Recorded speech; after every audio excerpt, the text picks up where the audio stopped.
મહાકુંભમાં મૌની અમાસના દિવસે ઉમટેલી ભીડના કારણે ભાગદોડ મચી હતી। આ દુર્ઘટનામાં 10 લોકોના મૃત્યુ થવાની પણ આશંકા છે, જ્યારે અનેક લોકો ઘાયલ થયા હતા। ભાગદોડની ઘટનાના પગલે તમામ અખાડાએ શાહી સ્નાન ન કરવાનો ફેસલો કર્યો હતો। જે રીતે શ્રદ્ધાળુઓની ભીડ ઉમટી છે અને ભાગદોડની ઘટના સામે આવી છે, તેનાથી અખાડાએ આ સ્નાન ન કરવાનો ફેસલો કર્યો છે। ત્યારે ગુજરાતથી પણ અનેક શ્રદ્ધાળુઓ મહાકુંભ પહોંચ્યા છે। જો કે તમામ ગુજરાતીઓ સલામત છે। કોઈ પણ ગુજરાતીઓના ઈજાગ્રસ્ત થવાના કોઈ પણ અહેવાલ આવ્યા નથી।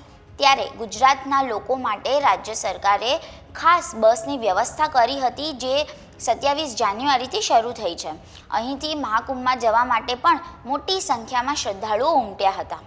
જો કે નાસભાગની જે દુર્ઘટના છે એ મૌની અમાવસ્યાના કારણે ભીડ વધી ગઈ હતી, તેને કારણે આ દુર્ઘટના સર્જાઈ છે।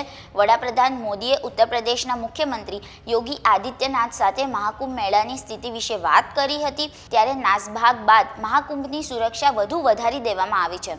અધિકારીઓ હેલિકોપ્ટરથી મહાકુંભ પર નજર પણ રાખી રહ્યા છે। મહાકુંભ મેળાની OSD આકાંક્ષા રાણાએ પણ મીડિયાને નાસભાગની માહિતી આપી છે। તેમણે કહ્યું કે સંગમ ખાતે ભીડના વધતા દબાણને કારણે આ ઘટના બની છે।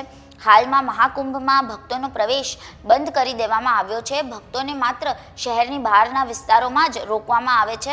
હવે મહાકુંભ મેળામાં ક્રાઉડ ડાયવર્ઝન પ્લાન પણ અમલમાં મૂકવામાં આવ્યો છે, જેથી નવા જે શ્રદ્ધાળુઓ છે એ મેળામાં પ્રવેશતા નથી। શહેરની બહારના વિસ્તારોમાં જ વાહનો અને લોકોને રોકવામાં આવી રહ્યા છે। જો કે હાલ સ્થિતિ સામાન્ય હોવાના પણ સમાચારો આવી ગયા છે। વાઇબ્સ ઓફ ઇન્ડિયા તમામ શ્રદ્ધાળુઓને અપીલ કરે છે કે મહાકુંભમાં સાવચેતી રાખે અને વહીવટી તંત્ર દ્વારા નિર્ધારિત માર્ગદર્શિકાઓનું પાલન કરે। દેશ, દુનિયા અને ગુજરાતના તમામ સમાચારો માટે જોડાયેલા રહો વાઇબ્સ ઓફ ઇન્ડિયા સાથે।